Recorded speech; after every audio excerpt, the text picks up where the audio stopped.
ఈరోజు తామరతో బాధపడే వారి కోసం ఆయుర్వేదిక్ సంహితాసులో చెప్పబడిన ఒక బెస్ట్ రెమెడీ గురించి తెలుసుకుందాం. నేను మీ doctor Ajit Durgaprasad Sripathi, MD panchakarma, ayurvedic general physician Khammam. మన గత వీడియోస్లో అసలు ఈ తామర అంటే ఏమిటి, ఇది రావడానికి గల కారణాలు ఏమిటి, వాటి లక్షణాలు ఎలా ఉంటాయి, ఆయుర్వేదంతో ఎలా తగ్గించుకోవచ్చు అనేవి డీటెయిల్గా తెలుసుకోవడం జరిగింది. ఈ వీడియోలో ఎటువంటి ఖర్చు లేకుండా మన ఇంట్లోనే సింపుల్గా తయారు చేసుకునే పైపూతగా అప్లై చేసి అంటే టాపికల్గా అప్లై చేసి ఒక బెస్ట్ రెమెడీ గురించి తెలుసుకుందాం. దీనికి కావాల్సిన రెండు పదార్థాలు. ఒకటి దుర్వా చూర్ణం, దీన్నే మనం బెర్ముడా గ్రాస్ అని, అదే మన వాడుక భాషలో గరిక గడ్డి చూర్ణం అని అంటాం. రెండవది హరిద్ర అంటే పసుపు.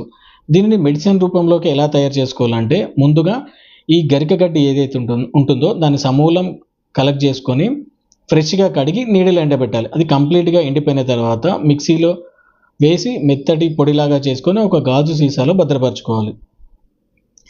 తామర ఎక్కడైతే ఉంటుందో మనము అప్లై చేసే ముందు, మన శరీరానికి అప్లై చేసే ముందు దీనిని సమభాగాలుగా తీసుకోవాలి. అంటే గరిక పొడిని, ఈ పసుపును సమభాగాలుగా తీసుకొని దానిని బటర్ మిల్క్ లేదా వాటర్ లేదా లైమ్ జ్యూస్లో సరిపడినంత కలుపుకొని ఒక పేస్ట్ లాగా చేసుకొని ఎక్కడైతే తామర ఉంటుందో దాని మీద ప్యాక్ లాగా అంటే ఒక లేపంలాగా అప్లై చేసి ఉంచి అది ఆరిపోయిన తర్వాత అంటే సుమారుగా 20 నుంచి 30 నిమిషాల వరకు ఉంచుకొని ఆ తర్వాత కడిగేసుకోవాలి.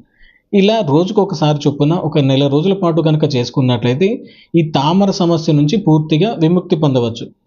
కానీ తీవ్రత ఉన్న వారిలో ఈ రెమెడీ ఒకటే సరిపడపోవచ్చు. కనుక మీ దగ్గరలో ఉన్న క్వాలిఫైడ్ ఎండి ఆయుర్వేదిక్ ఫిజిషియన్ని సంప్రదించినట్లయితే లేదా మమ్మల్ని ఆన్లైన్ కన్సల్టేషన్ ద్వారా కూడా సంప్రదించినట్లయితే ఇలాంటి రెమెడీస్తో పాటు ఇతర సూచనలు మరియు డైట్ మరియు మెడికేషన్ కూడా అడ్వైజ్ చేయడం అనేది జరుగుతుంది. Thank you all.